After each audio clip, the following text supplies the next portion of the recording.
minutes ago. Welcome to Dead Good Book Reviews. I'm Judith, and today I'm taking you through some series I really think you should read.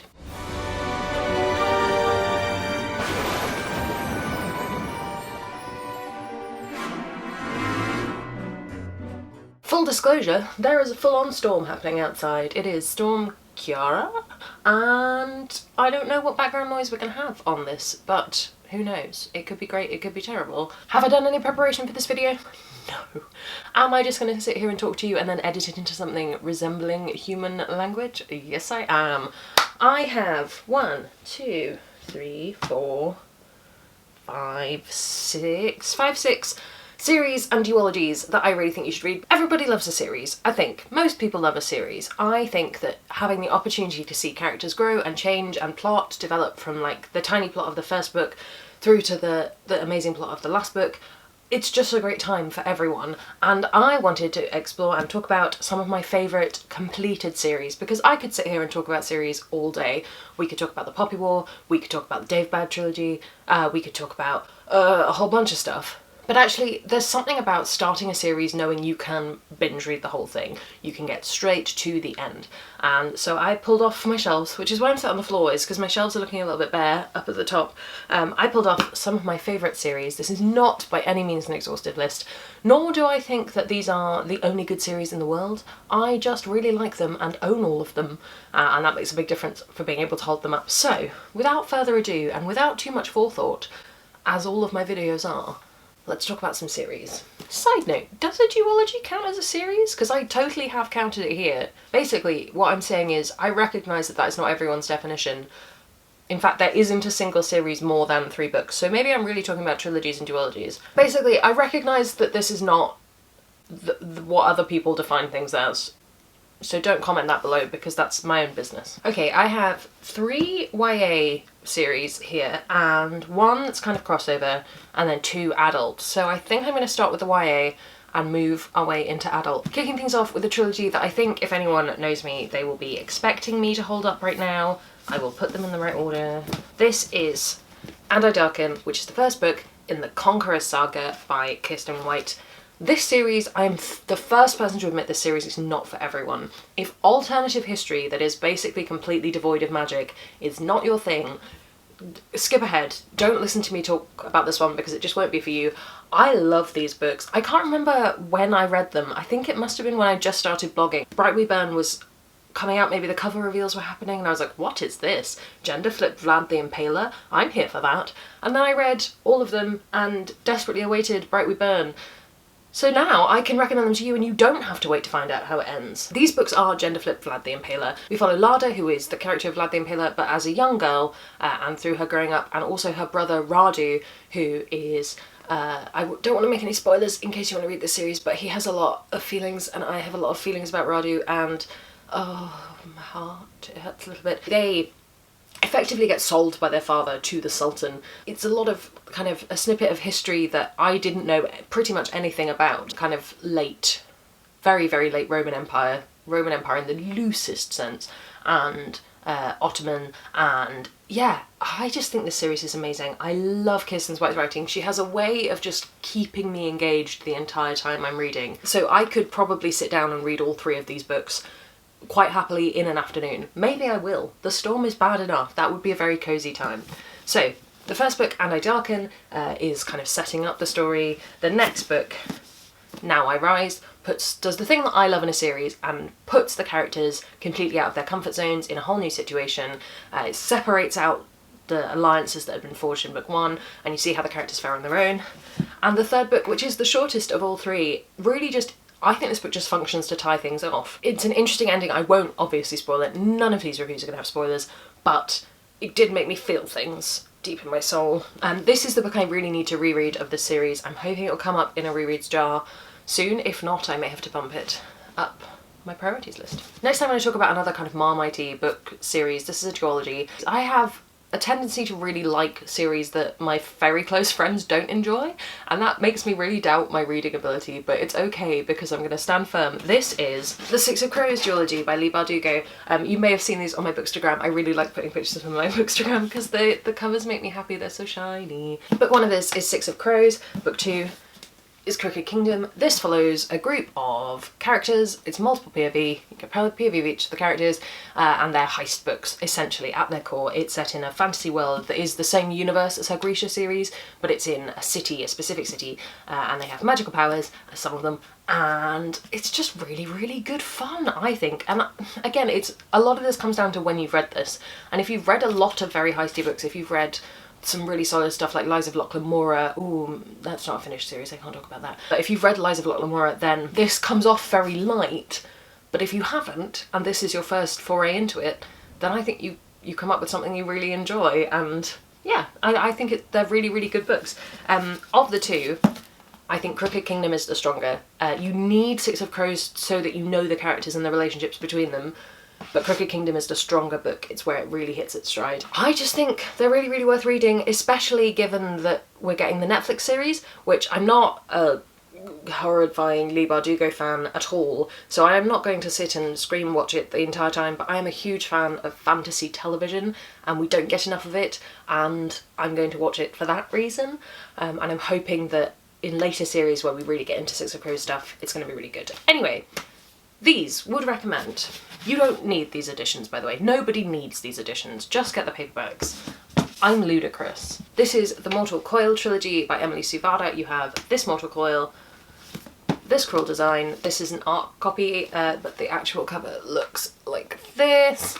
And this Fisher's Cure, which you will have heard me talk about in recent book hauls and book wrap-ups. That's what I talked about it in. This series is a really, really great YA sci-fi thriller trilogy, I think. I know, again, some people don't like them. Meh. I think they're really, really good fun. They're really fast-paced. They're really interesting setting. I will get onto that. And overall, I just had a great time from start to finish. And I've since reread, I think I've only reread this Mortal Coil, so I need to reread this Cruel Design, and then I'll have had a full reread of the trilogy, and then I might make a dedicated video. I've talked about that before. Maybe. We'll see.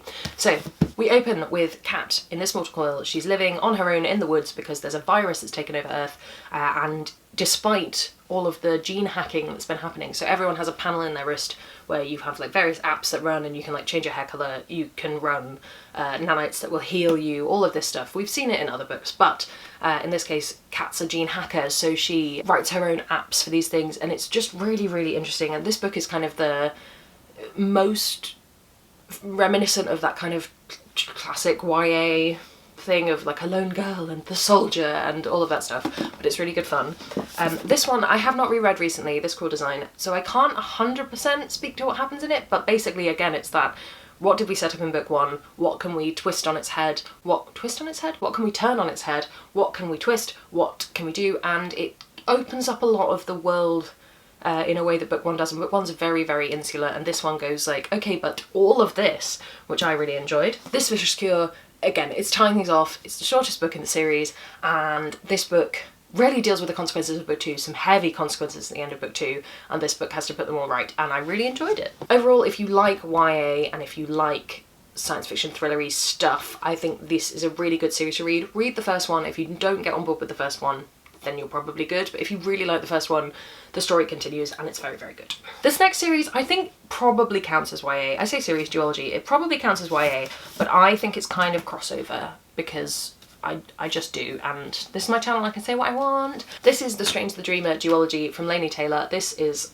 Strange the Dreamer and Muse of Nightmares. I didn't realise when I was first seeing all of the kind of early release stuff for Strange the Dreamer, which basically blew my mind because I loved Daughter of Smoke and Bone with a passion. I was like, more Laini Taylor, give it to me. But I was reading it as like Strange the Dreamer, as in like a weird, oh how strange is the dreamer, that whatever. But actually it's because the main character is called Strange and he is a dreamer, and that makes way more sense and is less wishy-washy. But yes, this is a most excellent duology. It is all about this librarian called Strange, and he travels to this land that's previously been thought of as just legend.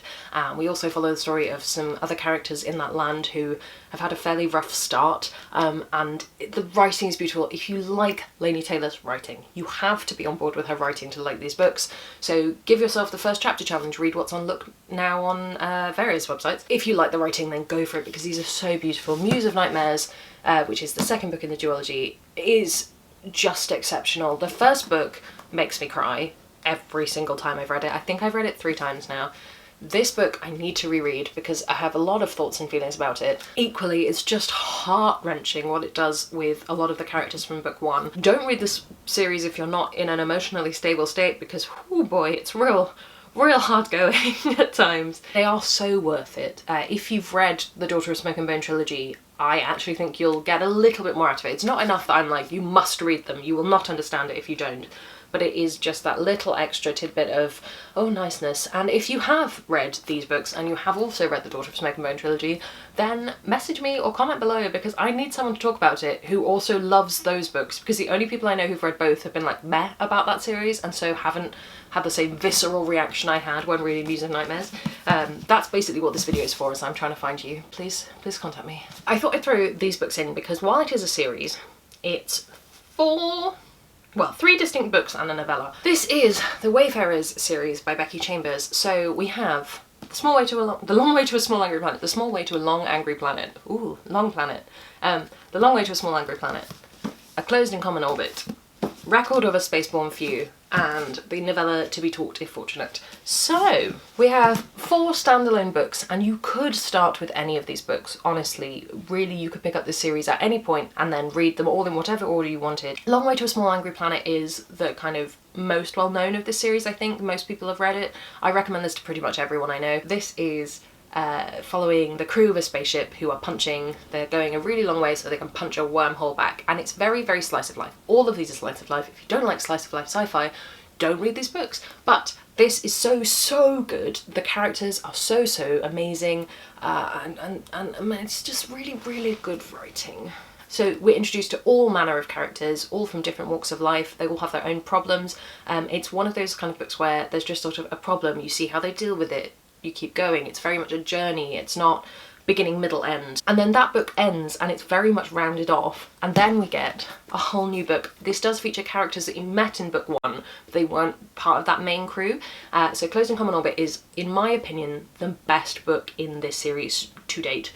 This one's a bit complicated. Is it finished? Is she going to write more? I don't know. Closed and Common Orbit follows Pepper, who's an engineer, and a character from the first book, and I can't go into it too much because it is a spoiler for the first book, but essentially this is like a lovely dual timeline story all about finding who you are and what it is to be alive, and it's just beautiful. And this is possibly, if you're not convinced by a group of people find their family on a spaceship, read this because it will make you feel things and it will make your heart warm. Then we have the first book that really tackles the human race. This is Record of a Spaceborne Few. This is a book I really need to reread because I can't remember a huge amount of it, but basically you have the last humans left Earth on the Exodus fleet, and we have their story here. And again, it's a really lovely book, really lovely slice of life, human relationships. It's really interesting taking out those kind of alien culture things, which Becky Chambers writes really well. Not that this isn't well written, but it's an interesting writing exercise, I guess. And yes, I think this is really good. I need to reread it. I can't speak too much to what it's about.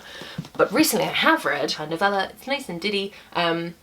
This is a lovely story. I think I talked about this in a wrap-up, so I won't go into too much detail. But basically, instead of terraforming planets in the future to suit human life, it's sommerforming? Sommerforming, I got it right first time. Through sommerforming, so while you're asleep in transit between these planets, your body changes to fit the planet, which is just like the most Becky Chambers beautiful idea. It's really, really good. This is a lovely novella. It's exactly what I wanted in a novella, that lovely like open sense of there's so much more happening but we've condensed it into here without feeling rushed. It's just lovely, and yeah, if you just read this and Closed and Common Orbit, you'd be having a great time. Last but not least, I wanted to do a series which it was 3 books that are in one single narrative but are very, very different. So this is the Winter Night series by Catherine Arden. So we have The Bear and the Nightingale, The Girl in the Tower, and The Winter of the Witch. These are probably some of my favourite books of all time. They're some of my most cherished. I picked up Winter of the Witch on a whim when I first started blogging, and I was like, I need more books to read or I won't have good things to review, and this came up on my Amazon recommended and I was like, I mean, I like the cover, done. Little did I know it would become an all-consuming passion. So these books are Russian inspired, they're very fairy tale inspired, and they're 3 very, very different books. So I reread Bear and the Nightingale recently, having read the rest of the trilogy, and it's so slow. It's really slow, and I think this is why not more people have read this series. It takes until like halfway through for anything to really get going. There's a lot of scene setting, a lot of quiet building of various relationships within the story. When it does get going, it's like, okay, here we go, have a hot god of death, you're fine. So yes, there's a god of death in here, which is probably why I like it so much. So we have this wonderful main character, Vasya, who's kind of rebelling against this assumption that she just needs to, you know, be normal and get married. Instead, she's sort of listening to the old gods is the wrong word, but like, you know, those small household spirits, and the idea of, you know, you have to leave out offerings in your stables to keep your horses safe and that kind of stuff, and she's fully immersed in that because she can see them, and she's kind of keeping that old culture alive. This whole story is really about the clash of Christianity with those old cultures and what it is to have faith in things, and it's just really, really interesting. I love anything that tackles two kind of conflicting ideologies and their effect, if you assume there's a metaphysical effect on that, how that works, and this is just lovely. But then you jump into book 2, The Girl in the Tower, and this is the one I've read least recently. It still makes sense as part of the narrative, but I remember reading this and just thinking, gosh, that was quicker. In it, Vasya's kind of become this amazing horse riding heroine, going across the fields, rescuing children, doing all of this stuff, fighting with a sword, being completely inappropriate, but it's the best thing ever. And to go from this kind of very quiet, slow build to, yeah, she's riding a horse and she's killing everyone, it's great, is just phenomenal. This book goes a lot into that religious side of things and listening to the wrong voices, and there's a lot of kind of like dodgy priest stuff going on. Not like that, but you know, it's just so good. It's really, really strong. And then the finale of the trilogy, The Winter of the Witch, is just beautiful. Exceptionally beautiful. All of the writing in this series is beautiful, but this one I was just like, it was amazing. So this book will break your heart in two. Within the first like 20 pages, you will just be a sobbing mess. You're welcome. But it is a lovely, again, just ties off the series beautifully. And while a lot of it is quite wishy-washy in this book, a lot of it's like, let's have this huge concept, it still has a really strong plot and a really strong action sense going through. I really should have written notes for this video. Oh my goodness, it's just me going really, really, really. Anyway, I recommend this series to anyone who loves fairy tale-esque books. I think they're just beautiful and amazing and wonderful, and everyone should read them. But if you feel like Bear and the Nightingale is slow, it definitely picks up in the later books. Right, that's 6 series. I have more of these I could talk about, and maybe we'll do another video of this in like a year when more of the series have been finished. But those are some of my favourite trilogies and duologies that I've finished. Do comment below with some of your absolute favourites. What have I missed? What should I be reading? Comment below if you've read any of these like enormous 10-book series. I have started Wheel of Time, and I don't even know where I'm going with it, but comment below if you've got any of those, because I'd love to start reading more really, really lengthy things, just, you know, for my own sense of achievement. You could also subscribe, that really helps me out. You can follow me on all of my socials, which are linked below, and I will see you in the next one.